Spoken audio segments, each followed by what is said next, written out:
Hello, I am Dr. Lucie Bianchi, and I am speaking to you from the Mindful Medispa and Mediclinic. I am a board-certified family practice doctor who also does aesthetic care and weight loss care. And today we are in the medical room because we're going to talk about high blood pressure. High blood pressure, which medically we call hypertension, is still one of the number one causes of heart disease and still one of the number one causes of stroke, as well as end-stage kidney disease, meaning kidneys no longer function and we may need dialysis or we may die. Now, we can actually survive on only 10% of one kidney, so we have to kill an awful lot of two kidneys to reach that level. Now, it's very popular if you talk to people that, oh my gosh, the blood pressure guidelines have changed. And to some extent, they have not really changed. The blood pressure guidelines really have changed more in name than they have in levels in which we feel comfortable. Now, to some extent, we want your blood pressure to be as low as it can without you falling over. That's kind of an old school way of thinking about blood pressure. But another old school way of thinking about blood pressure is that the textbook good blood pressure is 120/80. So if you're around 120/80, you're probably in good shape with your blood pressure. Now, why do we care about blood pressure? Well, we want to prevent stroke, we want to prevent heart attack, and we want to maintain the health of our kidneys. We also want to prevent peripheral vascular disease. That's something that clogs the arteries in your legs and feet, which can limit your walking and create pain. So basically, high blood pressure leads to stiffening up the vessels and contributing to clogging in the arteries of all over your body. And that's really what results in stroke disease, heart disease, and vascular disease for the rest of your body. And none of those things are fun to have. So we try to do the best we can to prevent them. And unfortunately, for a lot of people, we can't feel when our blood pressure is going higher. Now, over the years, I have had some patients who do feel their blood pressure when it's just starting to rise. They might complain that their heart's beating really hard, or they feel palpitations at certain times. Sometimes they do experience like a new headache, or maybe they're just tired. But not everybody experiences those types of symptoms.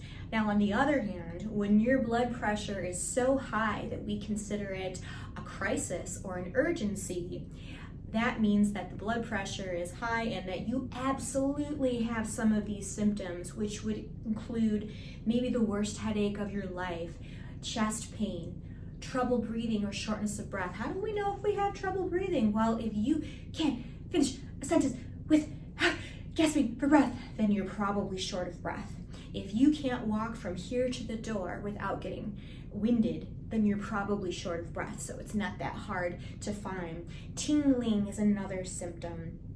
So if you have any of those alert symptoms, then it's absolute urgency, crisis. Get yourself to the emergency department so that your blood pressure can be acutely lowered and we can prevent some end organ damage and heart attack, stroke, types of scenarios.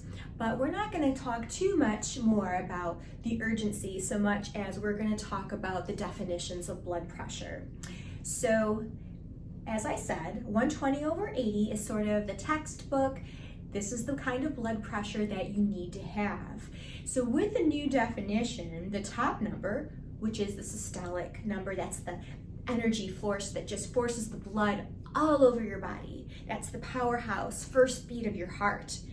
That's the top number, which is 120. The bottom number is the resting phase of the heart.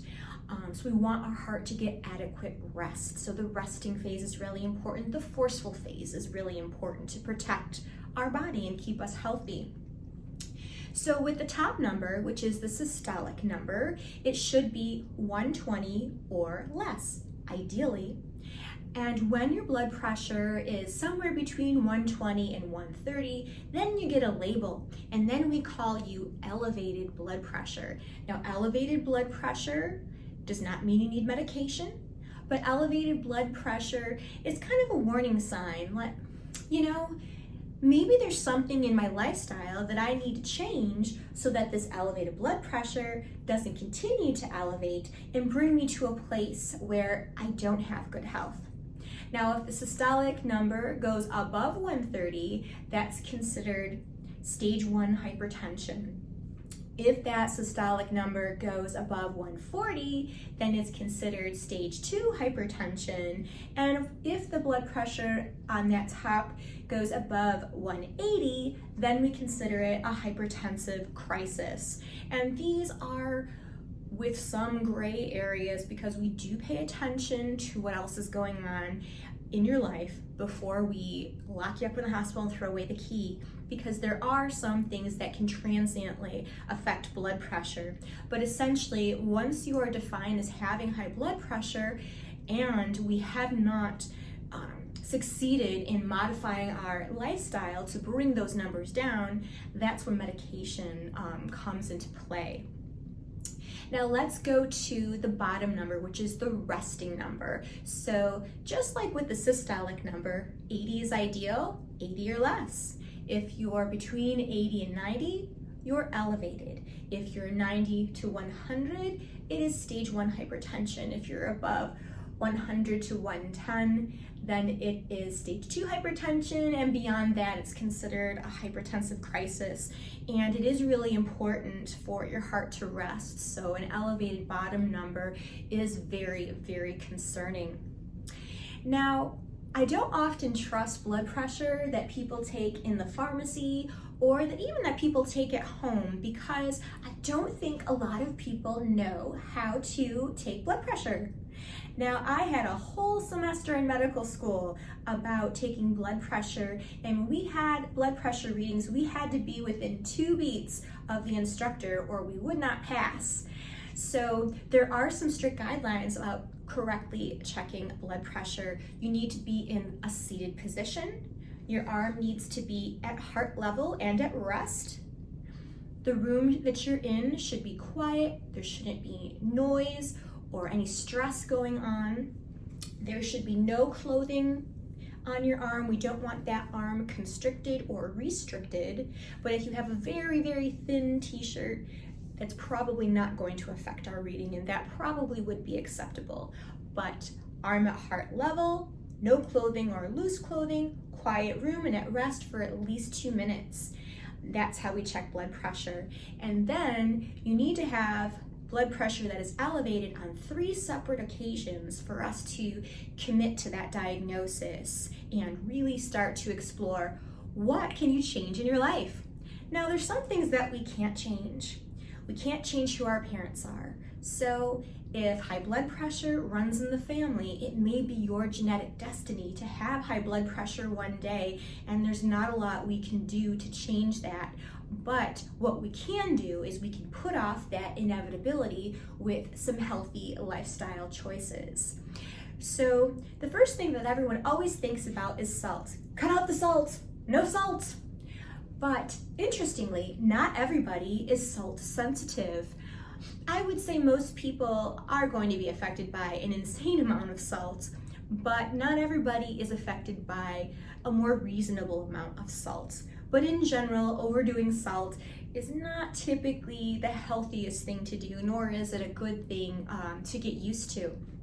So we do want to pay attention to salt levels. Not a no salt diet, but a low salt diet can help. The next thing that we want to look at is caffeine. Not everybody is caffeine sensitive, but those who are caffeine sensitive will notice a change even with a half a cup of coffee. And if you drink a little bit of coffee and notice that you have palpitations or you have trouble sleeping that night, then you're probably someone who's caffeine sensitive and really needs to stay away from caffeine. Now, even if you're not caffeine sensitive, most people are going to be affected by excessive amounts of caffeine. Now, I'm sure a lot of you remember years back when all of those energy drinks became very popular and came out that there were some teenagers who overindulged in some of those products and had some very dire health consequences consequences. So a lot of a good thing is never a good thing. A lot of something that potentially could be bad certainly isn't a good thing. So salt restriction, caffeine restriction for those who are sensitive to those products, and sugar restriction. We want to try to make sure we don't have more than 36 grams of sugar in our daily diet. Now, unfortunately, there's sugar pretty much in everything, so it's impossible to completely eliminate sugar unless you have turned yourself into a pioneer. But we do try to limit those sugars as much as possible. The next important thing is exercise, because essentially your heart's a muscle. So if you want this muscle to be strong and effective, we need to exercise, because if you don't exercise it, it's not going to get there. Now, the minimum amount of exercise that you need to maintain heart health is actually pretty easy to achieve. It's 150 minutes of walking each week, which actually is really pretty easy. You can spread that over 3 days a week or 5 days a week, however you want to divide that up. And when you are walking, it's not a saunter. You want to make sure you're walking at a brisk pace. Because if you're just kind of sauntering around, you're not really elevating your heart rate and you're not really going to do much. That's why I think it can be sometimes misleading when we look at our 10,000 steps. Because if your 10,000 steps are just walking in place to get your 10,000 steps, that's a little different than actually walking around the block, where you're dealing with the resistance of the ground, resistance from the wind and the elements around you. So you want to make sure that the type of exercise that you're doing is actually helping your heart. Now, if you haven't done exercise before, or it's been a very long time, we don't just want to jump into walking 30 minutes. And when you come in the office, I can show you a stepwise plan where we can work up to 30 minutes in a safe way. And sometimes starting exercise, if you're older, might actually mean we want to obtain an EKG and evaluate your heart function, maybe with a little bit more detail before we embark on a big exercise program. So it's important to remember that exercise is wonderful for your heart, but you have to think about your age and your associated medical issues and consult with your doctor to make sure that if you haven't been exercising, that it is safe to pursue exercise. And when you do, it needs to be in a stepwise pattern so that it doesn't hurt you or harm you when we're actually looking for a benefit. So we've discussed salt, we've discussed caffeine, we've discussed sugar, we've discussed exercise, and of course there is weight loss.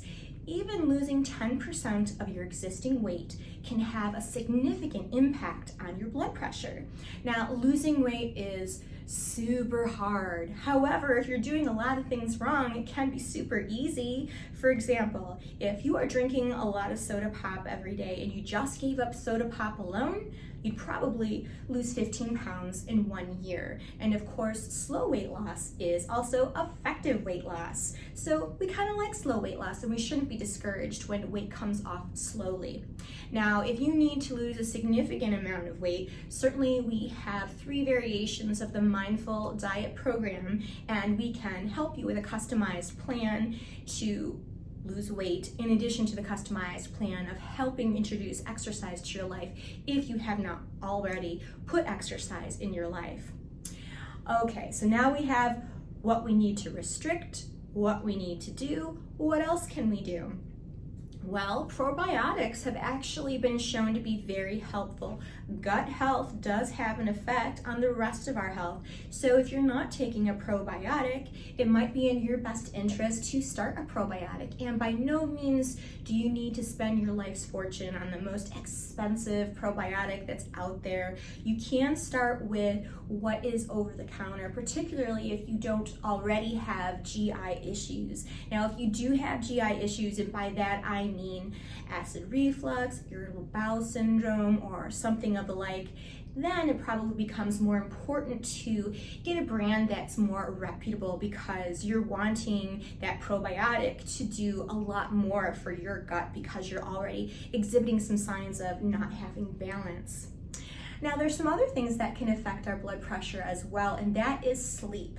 If you are not getting quality sleep, it will significantly affect your blood pressure. Now, most adults do need 7 to 8 hours of sleep every night. So if you know people that say they feel awesome on 3 hours, they are probably chronically sleep deprived, so that 3 hours is what they're actually used to at this point, but it's not actually a healthy thing.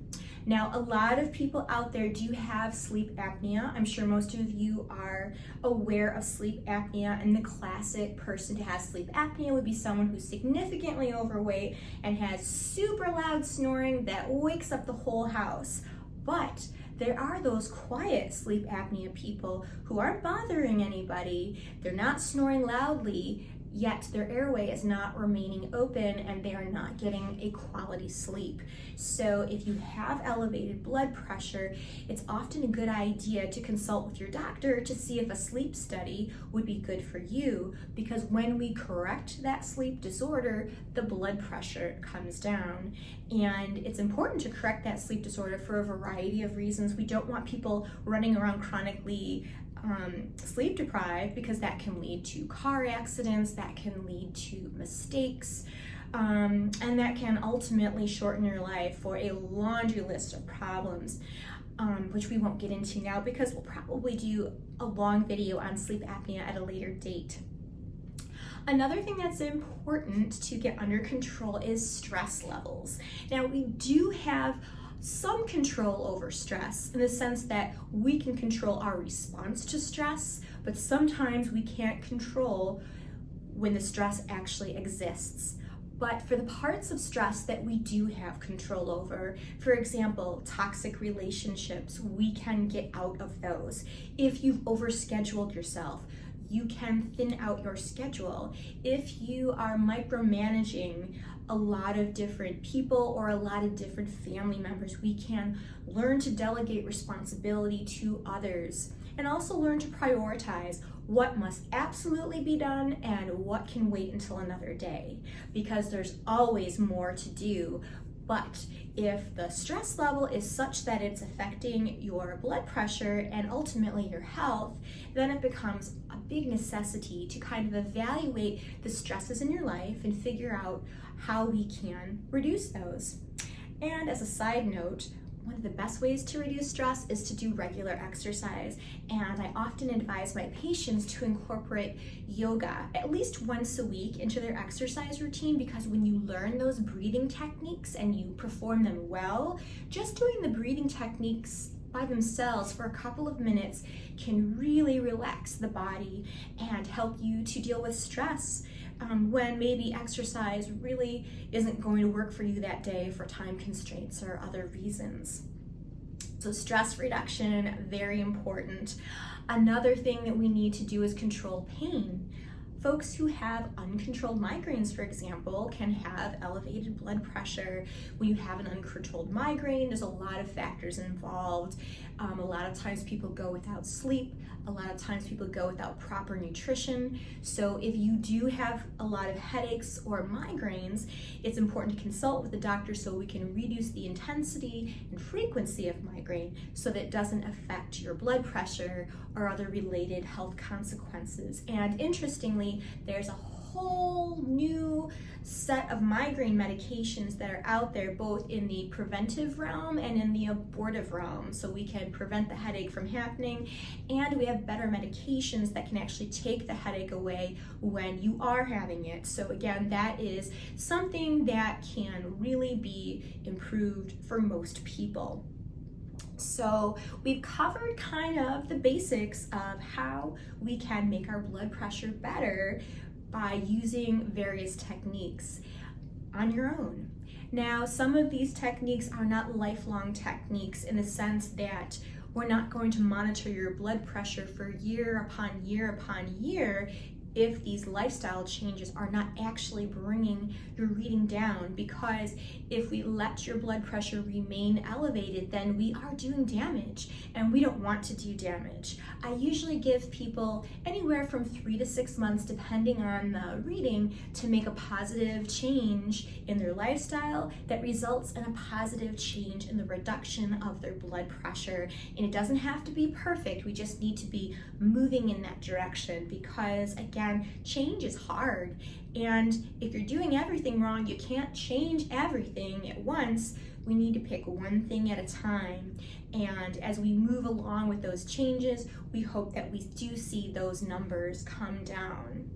So that's the skinny on high blood pressure. We understand what high blood pressure is. We understand the diagnosis of high blood pressure, how to diagnose high blood pressure, and understand that the guidelines haven't necessarily changed in terms of when we call somebody with hypertension. I think mainly the guidelines have changed in terms of the labels that we put on different levels of where your blood pressure is. And as a reminder, these are some of the levels and the urgencies that we are going to try to prevent and hopefully treat well. And also, as a reminder, these are some of the things that we want to change in our lifestyle that can hopefully modify and make better our blood pressure. These are all good things to evaluate and change in your life anyways, but particularly important if you suffer from high blood pressure. Honestly, it's the easiest thing to fix, and it can have tremendous impact on the trajectory of where your life is going to be. And my goal for all of my patients is to optimize your health and have you live not only a long life, but a long life filled with independence. And if we maintain really good health, then we can do what we all want to do: live independently and not require the assistance of others in our golden years. So if you haven't had your blood pressure checked, or you don't trust the way it's been checked in the past, please come join us at Mindful Medispa and Mediclinic in Hoffman Estates. And again, I am a board-certified family practice doctor, meaning I'm a specialist in common problems as well as women's health and aesthetics. And I would be very, very